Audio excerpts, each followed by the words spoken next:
Halo Sobat Spoiler, bagaimana kabarnya? Tentunya Millers doakan baik-baik saja. Jumpa lagi di channel Sektor Spoiler. Pada video kali ini, Millers akan bahas kelanjutan cerita dari Donghua series Swallowed Star, episode 164. Sedikit disclaimer, alur cerita dari Donghua ini terdapat perbedaan cerita dan penyesuaian dari novel ke video Donghua aslinya. Untuk itu, jika ada perbedaan alur cerita, tokoh ataupun latar tempatnya harap dimaklumi. Sobat Spoiler, tanpa berlama-lama lagi, langsung saja kita gas ke ceritanya. Di hamparan luas Wulong Starfield, sisa-sisa peperangan membentuk pemandangan yang mengerikan sekaligus menakjubkan. Puing-puing kapal, senjata hancur, dan tubuh-tubuh tak bernyawa dari makhluk luar angkasa tersusun dalam keteraturan yang ganjil. Seolah sebuah tangan tak terlihat telah menatanya di kehampaan ruang. Namun, tak jauh dari sana, tepat di wilayah yang baru saja diguncang oleh bencana abadi, kekacauan masih menyisakan jejaknya. Tubuh-tubuh serangga raksasa, penguasa sektor yang telah tumbang, berserakan tanpa tatanan. Di tengah kehampaan itu, sebuah siluet muncul dari kegelapan. Sosoknya setinggi 10 meter, mengenakan baju besi hitam dan ungu yang terukir dengan pola-pola misterius. Energi yang dipancarkan dari baju zirahnya bergetar, mengguncang ruang di sekelilingnya seolah mengukuhkan dominasinya di wilayah tersebut. Sepatu bot yang dikenakannya bagai gunung yang menjulang, menambah aura mengerikan yang menyelimuti sosok itu. Tatapannya menyapu ke arah bola pengamatan yang telah hancur di dekatnya, lalu berpindah ke arah Luo Feng yang berdiri terpaku di kejauhan. Mata merah gelap yang tersembunyi di balik helmnya memancarkan kilatan mengancam, membuat jiwa Luo Feng bergetar hebat. Tanpa sadar, tubuhnya membungkuk hormat, menyadari bahwa ia sedang berhadapan dengan sosok dari kasta ksatria, entitas yang kekuatannya jauh melampaui dirinya. Luo Feng tak memiliki pilihan lain selain menjelaskan apa yang terjadi. Dengan hati-hati, ia menguraikan kronologi kejadian yang membawanya ke dalam situasi ini. Ia datang ke Wulong Starfield untuk membeli mayat serangga, ditemani dua pemandu. Ia tengah memeriksa unit-unit yang berbeda ketika mereka bertemu dengan Cassie, salah satu anggota internal lain dari bintang Wulong. Perjumpaan yang seharusnya biasa itu berubah menjadi bencana saat Cassie, tanpa peringatan, melancarkan serangan mematikan.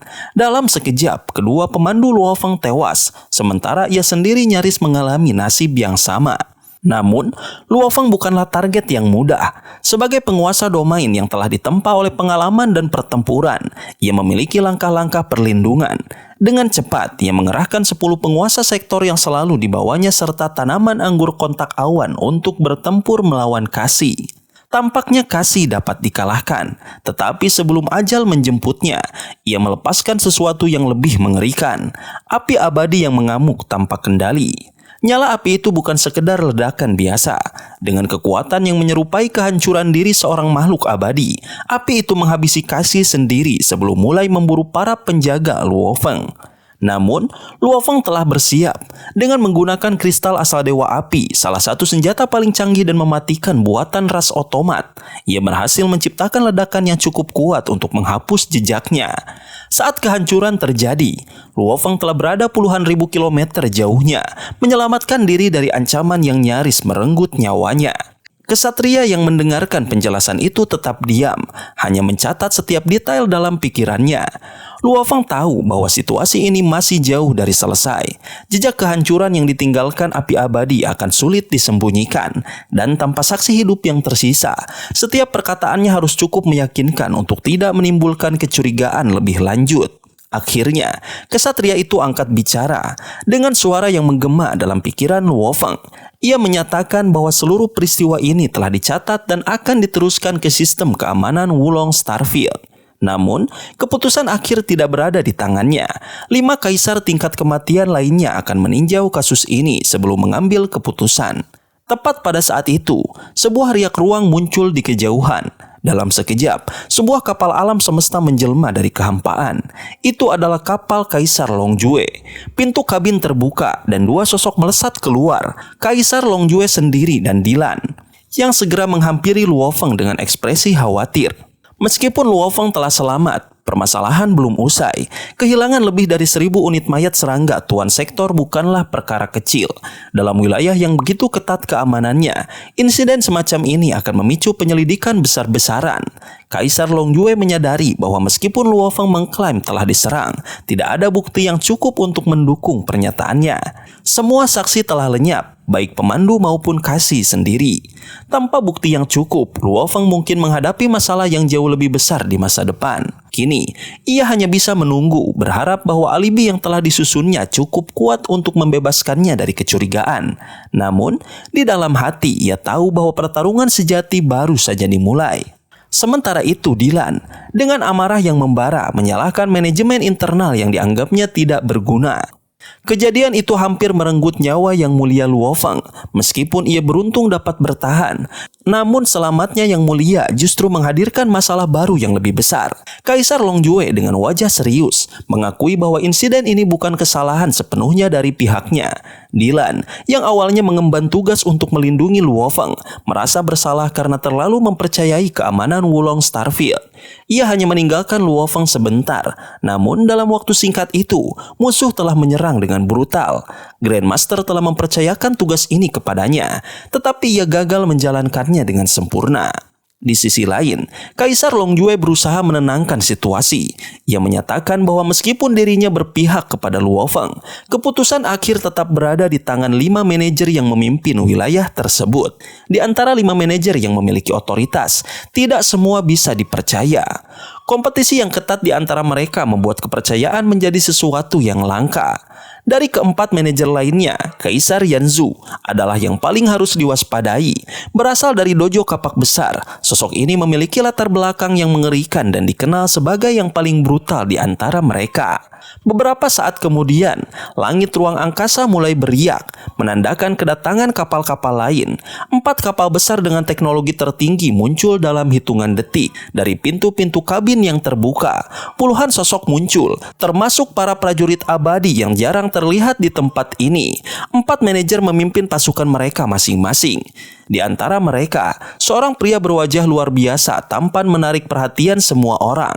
Rambut peraknya berkilauan, kulitnya bagai kristal dan ukiran misterius di dahinya memancarkan energi kuno yang membuat siapapun yang melihatnya terpesona. Dialah Kaisar Yanzu, sosok yang dikatakan sebagai keajaiban mutlak, pria sempurna yang bahkan bisa membuat orang-orang dari berbagai ras terpesona.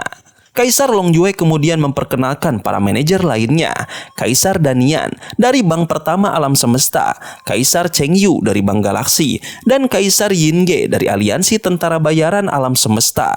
Masing-masing memiliki kekuatan dan pengaruh besar dalam ekosistem Wulong Starfield.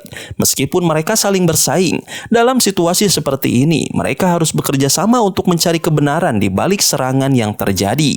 Ketika perbincangan mulai mengarah pada Luo Feng, Kaisar Yanju segera mengambil kendali. Dengan suara lembut namun mengandung kekuatan yang menggetarkan hati, ia menyatakan bahwa tidak ada bukti konkret tentang kejadian sebenarnya. 3 anggota internal telah mati, meninggalkan banyak pertanyaan tanpa jawaban. Lebih jauh lagi, Kaisar Yanju bahkan menuduh Luo Feng mungkin telah merencanakan sendiri pembunuhan itu demi mendapatkan keuntungan besar dari unit mayat serangga tuan sektor yang sangat berharga. Tuduhan itu memicu ketegangan. Luo Feng, meskipun merasa marah, tetap berusaha menjaga ketenangannya. Kaisar Yanzu lalu menuntutnya untuk membuktikan kebenaran dengan membiarkan dirinya mengalami pencarian jiwa. Sebuah proses yang sangat berbahaya karena memungkinkan seseorang untuk mengakses kenangan terdalamnya. Tanpa ragu, Luo Feng menolak. Ia tidak ingin nasibnya berada di tangan orang lain, terutama seseorang seperti Kaisar Yanzu. Kaisar Longjue yang memahami resiko pencarian jiwa membela Luo Feng. Menyerahkan diri untuk pencarian jiwa adalah tindakan yang terlalu berbahaya, bahkan bagi seorang jenius seperti Luo Feng. Jika terjadi kesalahan sedikit saja, ia bisa kehilangan ingatannya dan menjadi seorang idiot selamanya. Kaisar Yanju akhirnya beralih ke pertanyaan lain, mempertanyakan keberadaan kristal asal Dewa Api yang digunakan Luo Feng dalam pertempuran. Namun, Luo Feng dengan cerdik menjawab bahwa seseorang tidak selalu membutuhkan bukti pembelian untuk memiliki suatu benda. Untuk membuktikannya, Luo Feng mengeluarkan beberapa barang berharga dari genggamannya, senjata laser E9 dan 100 lembar jaring ungu. Tidak ada catatan pembelian untuk barang-barang ini, tetapi ia tetap memilikinya. Dengan logika yang sama, ia menyatakan bahwa kepemilikan kristal asal Dewa Api tidak memerlukan bukti transaksi yang tertulis. Ketegangan terus meningkat di antara mereka. Kaisar Yanzhu tetap skeptis, sementara yang lain mulai mempertimbangkan kemungkinan bahwa Luo Feng memang tidak bersalah. Sementara itu, Kaisar Long Jue dan Dilan secara diam-diam menghubungi Grandmaster, berharap kedatangannya bisa mengakhiri perselisihan ini. Luo Feng hanya bisa menunggu dan menjaga ketenangannya, karena ia tahu bahwa dalam permainan kekuasaan seperti ini, satu langkah yang salah bisa berarti kehancuran. Kaisar Yanzhu menatap tajam ke arah Luo Feng, memperhatikan daun 100 jaring ungu dan pistol laser E9 di tangannya. Barang-barang itu tidak berarti banyak bagi seorang kaisar sepertinya. Tetapi tetap saja, ia terkejut melihat seorang pemuda penguasa domain level 9 memiliki kekayaan dan kemampuan seperti itu. Memiliki sumber daya luar biasa untuk membeli barang-barang tersebut sudah cukup mengesankan. Tetapi memperoleh mereka tanpa mengeluarkan banyak biaya adalah sesuatu yang berbeda. Dalam keheningan yang penuh ketegangan, Kaisar Yanzhu menyinggung soal kristal asal Dewa Api, tetapi memilih untuk tidak mempermasalahkannya lebih jauh. Sebaliknya, ia beralih ke topik lain yang lebih penting baginya, budak jiwa yang dikendalikan Luo Feng. Ia ingin tahu siapa budak itu, dari mana asalnya, serta dari negara alam semesta dan bintang mana ia berasal. Pertanyaan itu membuat Luo Feng waspada. Ini adalah sebuah jebakan, sebuah celah yang bisa menjadi masalah besar baginya. Dalam ketenangan luar biasa, Luo Feng merancang jawabannya. Ia mengingat kembali saat membeli sejumlah besar budak tingkat alam semesta, termasuk seseorang yang disebut Taiwu. Dalam ingatannya, Taiwu adalah seorang budak berbakat yang meskipun memiliki metode pelatihan kasar dan tanpa sumber daya, berhasil mencapai level 9 di alam semesta. Luo Feng mengklaim bahwa ia hanya membantunya berkembang dengan teknik dan sumber daya terbaik selama bekerja di perusahaan alam semesta virtual. Perlahan, Taiwu mencapai level penguasa sektor berkat keberuntungannya. Namun, Kaisar Yanzhu tidak begitu saja menerima penjelasan itu. Ia telah menyelidiki latar belakang Luo Feng sebelum kompetisi jenius dan tidak menemukan informasi yang cukup. Transaksi budak yang terjadi di ruang gelap sulit untuk dilacak, tetapi Kaisar Yanzhu masih ingin mendapatkan kepastian. Keraguan semakin bertambah ketika ia bertanya tentang teknik pengendalian jiwa yang digunakan Luo Feng. Jawaban yang diberikan adalah jejak jiwa, sebuah teknik yang tampaknya asing bagi Kaisar Yanzhu. Namun, Kaisar Long Jue yang berada di sampingnya segera menimpali. Ia mengingatkan bahwa Luo Feng pernah mengendarai kapal planet Yunmo, peninggalan dari Huyanbu, yang memiliki teknik untuk mengendalikan budak-budak abadi. Dengan informasi itu, Kaisar Yanzhu mulai memahami bahwa Luo Feng memperoleh warisan dari Huyanbu yang menggunakan jejak jiwa untuk mengendalikan 9 budaknya. Kaisar Yanzhu masih belum puas. Ia menekan lebih jauh, meminta daftar lengkap 9 penguasa sektor lainnya yang disebutkan Luo Feng. Saat Luo Feng menjawab bahwa mereka berasal dari ras tanduk emas yang pernah melindunginya, kemarahan Kaisar Yanzhu semakin membuncah. Ras tanduk emas memang tunduk pada manusia, tetapi mereka mengelola generasi berikutnya sendiri tanpa campur tangan manusia, sehingga investigasi lebih lanjut terhadap mereka hampir mustahil. Kaisar Yanzhu tidak tinggal diam. Ia segera memerintahkan lebih dari 100 bawahannya yang berjubah putih dan ungu untuk menyelidiki area pertempuran. Perintahnya jelas, cari jejak pertempuran, kumpulkan semua petunjuk, dan temukan bukti apapun yang bisa memperkuat kecurigaannya.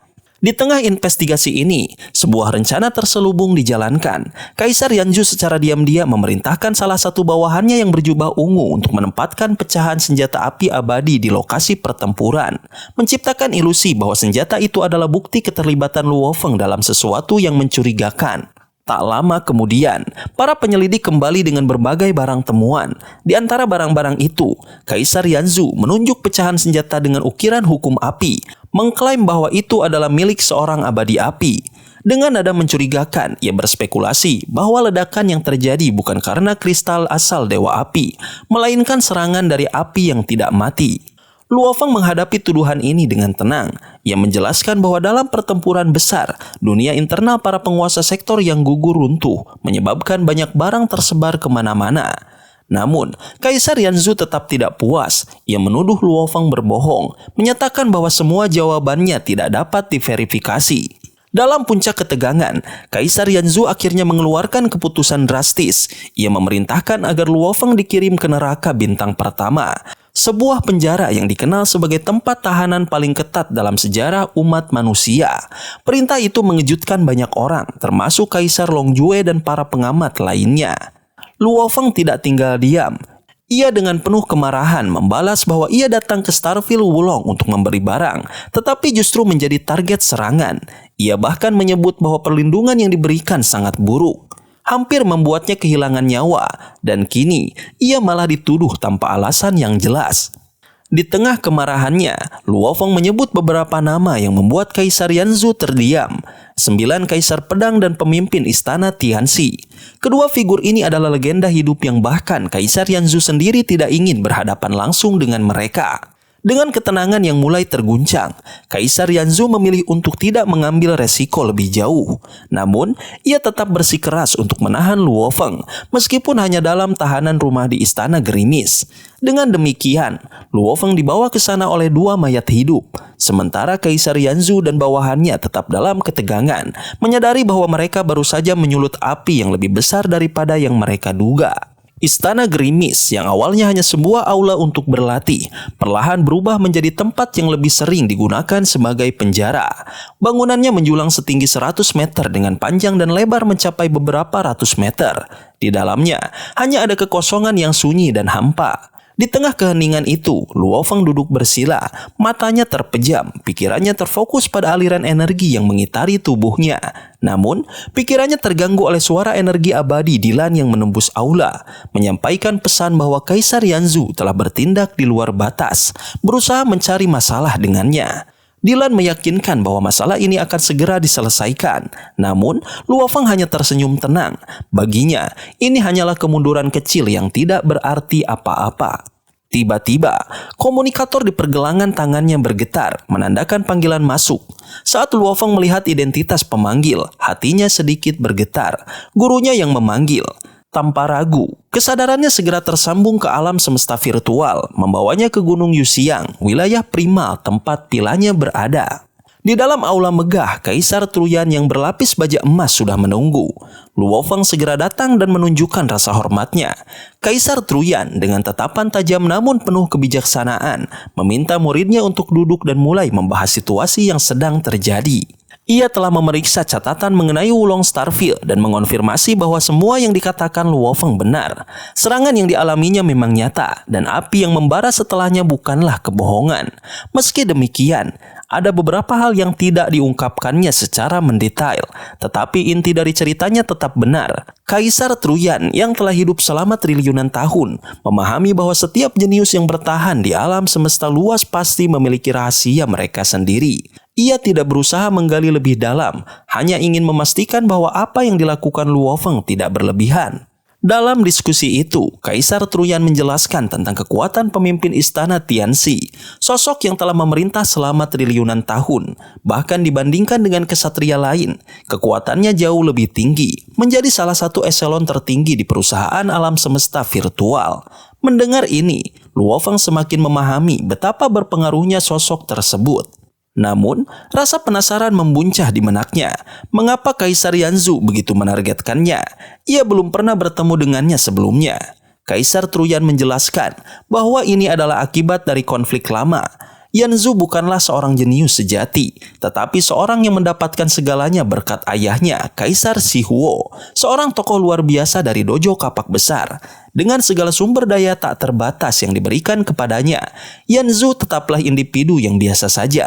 Ayahnya bahkan menahan kemajuannya di tingkat penguasa sektor selama lebih dari 9 juta tahun demi memperkuatnya. Sumber daya yang tak terhitung jumlahnya diberikan kepadanya, bahkan harta yang bisa membuat para kesatria tergila-gila. Namun, dengan semua itu, ia tetap hanya mencapai tingkat yang seharusnya bisa dicapai oleh siapapun dengan sumber daya yang sama. Kaisar Truyan mengenangnya sebagai sosok yang cemburu terhadap para jenius sejati. Ia pernah menantang Kaisar Truyan, namun selalu kalah, yang pada akhirnya menumbuhkan kebencian mendalam dalam dirinya. Kini, dengan Luo Feng sebagai murid Kaisar Truyan, kebencian itu kembali bangkit. Yanzu tidak bisa berbuat apa-apa terhadap gurunya, tetapi ia bisa mencari cara untuk menjatuhkan muridnya. Meski demikian, Kaisar Truyan menenangkan Luo Feng, memastikan bahwa perusahaan mereka tidak akan mundur dari tekanan dojo kapak besar. Konflik ini bukan hanya masalah pribadi, tetapi juga menyangkut dua kekuatan besar di alam semesta. Di sisi lain, di dalam istananya yang megah, Yanzu duduk dengan wajah dipenuhi kemarahan. Murid Kaisar Truyan telah berani menentangnya, membuat darahnya mendidih karena amarah. Kenangan lama muncul di benaknya tentang bagaimana ia pernah diinjak-injak oleh Kaisar Truyan. Ia pernah memohon kepada ayahnya untuk membunuh musuh bebuyutannya itu. Tetapi ayahnya malah menjatuhkannya ke dalam neraka bintang ke-9 selama 1000 tahun untuk belajar mengendalikan emosinya. Kini, ia tidak bisa membunuh Luo Feng secara langsung, tetapi ia juga tidak akan melupakan penghinaan ini. Dalam hatinya, ia bersumpah bahwa suatu saat nanti, Luo Feng akan merasakan pembalasannya. Ia hanya menunggu waktu yang tepat. Sobat spoiler, itulah spoiler dari Donghua series Swallowed Star, episode 164. Tentunya spoiler ini tidak akan sama persis dengan episode sesungguhnya. Maka dari itu, jika ada kesalahan dalam kata ataupun istilah, serta kekurangan atau kelebihan durasi harap dimaklumi. Dan jangan lupa untuk mendukung channel ini lebih berkembang dengan cara like, share, dan subscribe, supaya kalian gak ketinggalan update terbaru dari channel ini. Terima kasih banyak udah nonton video ini sampai akhir Sobat Spoiler. Kritik dan saran positifnya silahkan di komentar. Sampai ketemu lagi di video berikutnya. Tetap semangat dan sampai jumpa.